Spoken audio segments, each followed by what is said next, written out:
Before time zones existed, people around the world had a very different relationship with time. Imagine a world where there were no synchronized clocks, no standard time to check in your wristwatch or your phone, and certainly no way to coordinate precisely with someone living even 100 miles away. In those days, people used the sun as their main timekeeper. They watched the sky to know when to wake up, when to eat, when to work, and when to rest. Noon was simply the moment when the sun reached its highest point in the sky, directly overhead, casting the shortest shadows of the day. This method was natural and worked well enough for centuries, especially in a time when life moved slowly and communities were small, isolated, and self-sufficient. Each town or village lived in its own bubble with its own local time, and that was perfectly fine for farmers, craftsmen, and traders who didn't need to compare their day to someone far away. But this simple system, so deeply connected to nature, was bound to face challenges as humanity's ambitions grew. The first cracks appeared with the rise of long-distance trade and travel. Sailors navigated vast oceans using the stars and rough estimates of time. Merchants journeyed for weeks or months, carrying exotic goods from faraway lands. Still, local time held its ground because travel was slow and infrequent. But everything changed with the Industrial Revolution.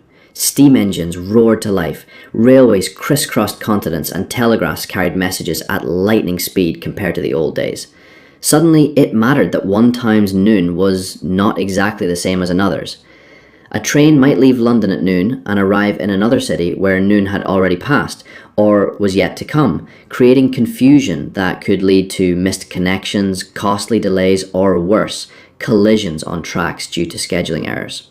The problem was serious enough that railway companies began devising their own unofficial standard times to keep trains running safely and on time. In Britain, the Great Western Railway was among the first to adopt London time, or Greenwich Mean Time, for all its schedules, regardless of local solar time. Passengers often found this strange at first. Local town clocks might show a different hour than the railway clock, but the benefits were undeniable. Fewer accidents, smoother travel, and better coordination. Soon, other rail companies followed, and this small change laid the groundwork for a much bigger shift in how we think about time. One of the key figures who saw the bigger picture was Sir Sandford Fleming, a brilliant Canadian engineer who worked on railway projects that spanned vast distances. In the 1870s, Fleming missed a train due to a confusion over local time, which made him realise just how unsustainable the old system was in the modern age. His idea was bold yet practical. Divide the Earth into 24 equal slices, like the segments of an orange, each representing 1 hour of the day. Every 15 degrees of longitude would equal a 1 hour difference. This simple grid would ensure that time changed gradually and predictably as you moved east or west.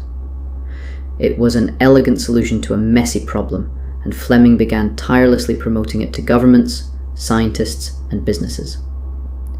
His vision gained momentum when in 1884 representatives from 26 nations gathered in Washington, D.C. for the International Meridian Conference. This meeting was a landmark moment in the history of global cooperation. The delegates debated various proposals before finally agreeing to establish the prime meridian at the Royal Observatory in Greenwich, England. From this zero longitude line, time zones would radiate outward across the globe. Greenwich Mean Time, or GMT, became the backbone of this new system, a reference point everyone could rely on. But creating a system on paper was one thing. Convincing the world to adopt it was another. Many countries were slow to adjust, clinging to old habits or tweaking the system to fit their own politics and geography. For instance, instead of using multiple time zones, China, despite spanning nearly 5 time zones worth of longitude, decided to use only one official time, Beijing Standard Time. This means that in far western regions of China, the sun might rise or set at hours that feel unusual compared to the clock. India, on the other hand, chose an offset of 5.5 hours ahead of GMT, making it one of the few countries with a time zone that is not aligned exactly on the hour. Other places did things differently too. Nepal uses a unique time zone that is 5 hours and 45 minutes ahead of GMT, Some islands in the Pacific skipped entire days when they chose to switch sides of the international date line to align their business week with major trading partners. And then there's daylight saving time, an idea introduced to make better use of daylight during longer summer days. First popularized in Germany and Britain during World War I to save energy, daylight saving time has since spread to many countries, though not all people are fans. Every year, millions complain about losing or gaining an hour of sleep, sparking debates about whether we should keep adjusting our clocks at all. Today, time zones are so deeply woven into our daily lives that we rarely stop to think about them. When you board an international flight, your ticket and boarding pass show times adjusted to local time zones.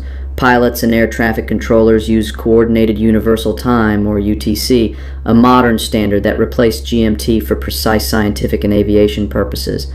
The internet, global stock markets, satellite communications, all rely on synchronized time to function smoothly.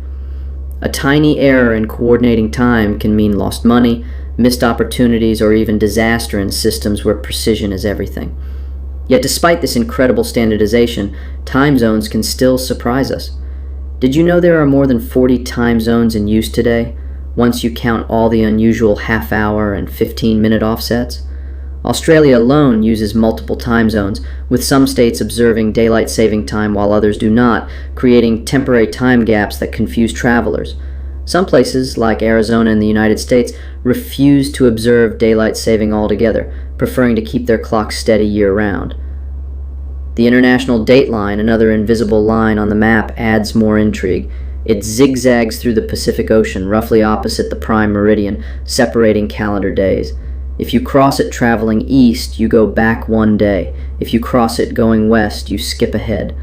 This line creates fascinating oddities, like islands that are just a few miles apart but live in different days.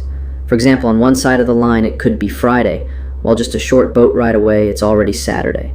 Over time, people have even proposed radical ideas to rethink time entirely.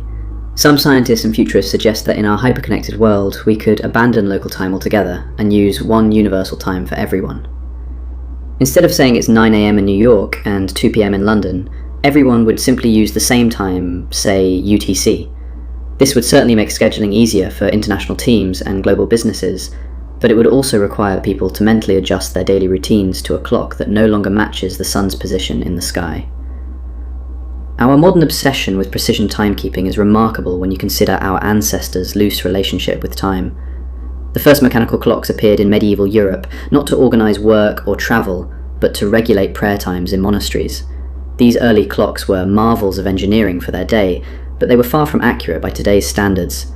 It wasn't until the invention of the pendulum clock in the 17th century that timekeeping became significantly more precise.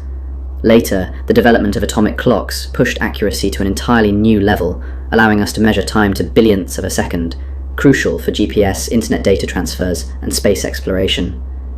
In a way, the history of time zones is really a story about how humans have tried to tame time itself.